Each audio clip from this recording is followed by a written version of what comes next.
Happy New Year, everybody. Happy New Year, happy 2021. So we were going to talk about our plans for 21, but we've just gone into lockdown. So we figured Again. we'll look back at 2020 and all the good things that we experienced through 2020. The best bits. So the biggest thing for me was time. I had obviously 6 weeks off in April, and we got to experience what life could be like for us once we're retired, or I'm retired. I'm still working. Shell was working from the boat, obviously. But the time that we had was just magical.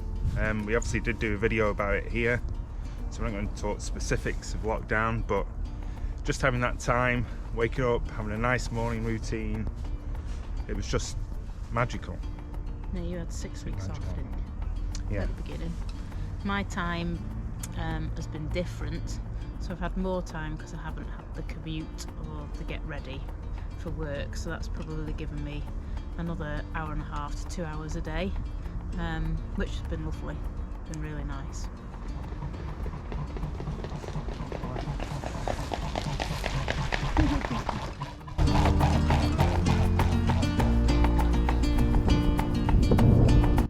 So number two, it was getting back into baking. Well, getting into baking. You got your baking thing on, didn't you? Yeah, so It's lockdown. as a lot of people did through the lockdown, baking bread, banana bread, and especially cookies, because as we were only doing one shop a week, we'd run out of treats towards the end of the week, so I had to make something.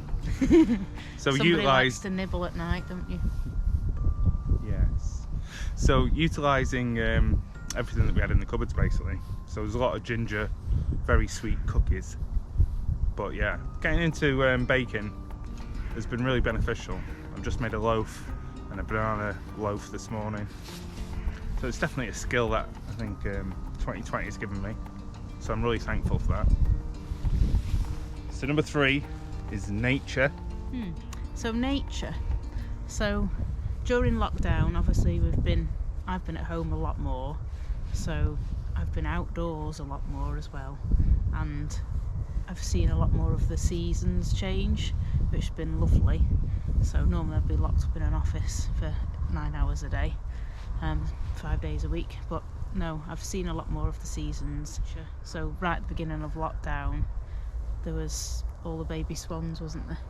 So the cygnets and they were gorgeous, and the baby ducklings. ducks. So that was a really nice distraction from everything that was going on, because that was at the beginning of lockdown, which was really, I was quite anxious at the beginning of that. So that was a lovely distraction. And then I've seen a lot more buzzards this year than I've ever seen. And then we got friendly with Bernie the barn owl. Bernie the barn owl. I've not seen him for a couple of days actually. No, I heard somebody say they'd seen him the other morning, so No. he's still around. He's still around, he's safe. Yes, and Kenny the kingfisher, we've seen loads this year. Still Yeah. can't get a photograph of him, he is rapid. Yeah. But yeah, seen a lot more. Although we're talking about him in the singular, we mean generally kingfishers. So when we say Kenny the kingfisher, we actually mean Yeah, any that's what we call kingfisher. But kingfishers. yeah, we've seen more this year than any ever Yeah, before. Stunning. And the other nice thing is obviously because at the beginning of lockdown, a lot of people weren't going to work and commuting, so it was seeing everywhere sort of rewild and nature sort of taking over, and lovely seeing clips of dolphins swimming in Venice, and you know, all that beautiful. Yeah, Mother Nature getting back.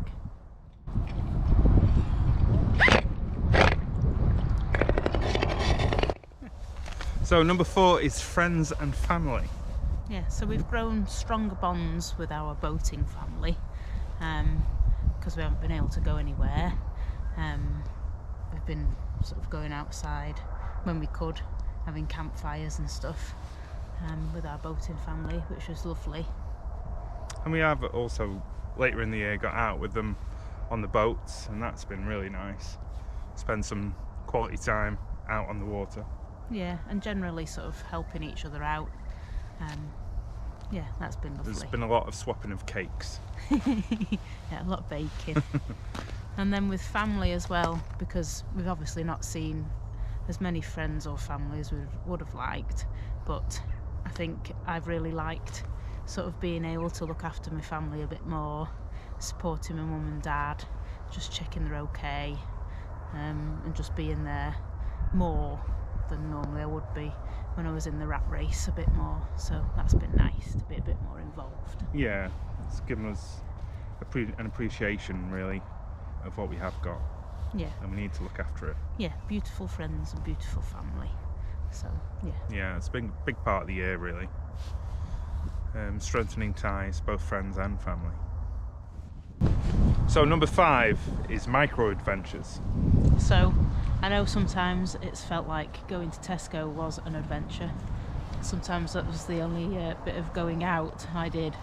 But we've definitely made the most of the local area and sort of going for bigger walks around the area and having a picnic. You've just bought a little, what's it called, jet boil for his hot chocolates. Yeah, so as things have changed, so the cafes aren't open and things, we can still go out and enjoy a nice little hot chocolate and have a little break, a little picnic. Because we do like a cafe stop when we go out. Yeah. So we've missed that. So yeah, making the most of surrounding areas really. Yeah, exploring what's around us. I mean, this walk that we're on, we didn't know this walk, did we, until beginning of lockdown. And at the beginning, bike rides. So bike rides in the summer months were awesome. Yeah, great fun. So and on the boat as well. I mean, we've got out for gone out for a night, you know, just to just stretch a steel. Yeah, stretch a steel, change of scenery as well. So Yeah. we haven't obviously gone on any holidays. So Yeah, micro adventures is the future, I think. yeah. Especially now we're and back not as in lockdown. costly. Yeah. Awesome. Yeah, micro adventures. Get on it. So the next one's huge for us, and it's art. So back in 2019 on honeymoon in Thailand, we decided we were going to live a more creative life and both try and explore whether we could make a living being artists, which is quite a big bold statement. We've both been plugging away, practicing, upskilling, I'd say. Yeah, I've been doing more show. sort of mini courses, doing some more digital graphic design courses, stuff. And for the first time ever, we've actually stuck to it for an entire year. So art's been brilliant as a focus. I think that's really helped us during lockdown and throughout the year. Although we've got still creative, flighty minds and want to do that project, this project, we've always had art as our go-to to support us, and it's been brilliant. Yeah, and I think we've both grown quite a lot over just this 12 months. So it's been fun. We've definitely got our skills back, I think. Yeah, and a bit of confidence. Still not fully confident, but yeah, we're getting there. And I've sold some work, you sold some work. Yeah, so we've started. There's a possibility that we could make it as a living, should that time come when we can break free from the rat race. But yeah, so it's been huge, and thank you everybody who has bought something from us. Yeah, that's it's been absolutely wonderful. Thank you so much for your support. Yeah, we can't thank you enough. Hang on. Number 7. Reading. This is a massive one for me because I am not a reader. Haven't been all of my life really. The most I read was at school because I had to. And then I went to university and art college, and I liked looking at pictures. So I've really got into reading in 2020. I've read 9 books, which is like mammoth for me. And I've asked for book tokens for Christmas, and I've had loads of nice books off Christopher to read this year. So that's been lovely, and I've really enjoyed that. It's sort of escapism really. So I've really got into sort of fiction and fantasy books, and that sort of just escape away from the norm and sort of not going on holiday, read a book instead. Nice. What's your favourite book of the year? Mine's Lanny by... Ah, yeah. Lanny. Is it by was brilliant. Max Porter? Max Porter, yeah. Yeah, that's an amazing book. I'll do a little blog post on our website of our favourite books of the year, so check that out. There's a link there. Rich Roll. Oh yeah, you read Finding Ultra Finding first time, Ultra. didn't you? That was fabulous. We've had a good mix actually Very of inspirational. fiction and factual. So we're using books as like inspiration really, which is like a lot of people do, obviously. And then I'm reading one currently, Once Upon a River. Denise Sullivan, I think. Brilliant. So that's got goblins, fairies, all sorts in it. Ace.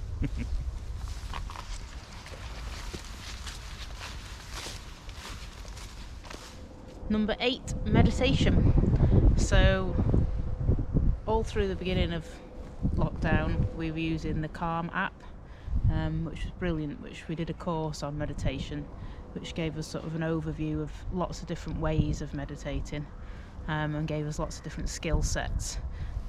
We haven't been as religious about it towards the end of the year, but I've still used a lot of the techniques. So when I get a bit anxious and a bit stressed, I sort of take myself away, take a few deep breaths, anxious or a bit stressed. I've noticed the sort of negative sort of snake that comes and sort of whispers horrible things in my ears, so I've learnt when that happens and sort of to take myself away from that, and take a few deep breaths and just sort of let it pass. So there's a few different skills that I've learnt that have definitely helped, and some of the nighttime stories when I wasn't able to sleep on the Calm app were brilliant and have helped quite a lot. And you really liked the meditation, didn't you? Yeah, I think the biggest takeaway for me has been to just make time to just sit, even if it's just have a coffee or read a bit of a book, but to actually stop stressing about, you know, what I can't control, and just take a moment out, reset. I mean, they talk about it going to your home base. A lot of people use like breath and things as a home base, but I use a little bridge in Wales and I still use that now when I'm getting like angry or, you know, agitated or anxious. Mentally I'll take myself and put myself on that bridge, and it's been pretty awesome this year. Helped to deal with a lot. It's been quite an anxiety ridden year, hasn't it? Yeah. So yeah, if you don't, we'd highly recommend it. Number 9. 9 is exercise. So if you're a regular watcher, you'll know that we do a lot of exercise anyway, but this year, with the gyms being shut and things, we have had to sort of rethink our exercise strategy, and has been the last couple of months where it's not exactly gone to plan. And even when we could go to the gym, I've not really fancied it, to be honest. A load of people breathing heavily and sweating everywhere has not really been appealing, so we've bought a kettlebell, started to do a few more kettlebell exercises because we've got a bit wobbly, because we haven't been doing the weight training we used to do. I found my running mojo again, so I had a bit of a lull mid-year. I'm definitely sort of picking up again and finding the love for it again, which I lost. I'm rocking, so dragging Shell slowly around with me. So when we say rocking, I'm not a very good runner. I'm not built for running. I'm much more built for on the bike, but I do really enjoy it. I love the fact that it's minimal. All you need is a pair of trainers, a pair of shorts, and you can just get out. So I've stopped looking at Strava. I'm literally going out. Once I can't run anymore, I'm stopping and walking. So that's why we call it rocking. And I've really enjoyed that.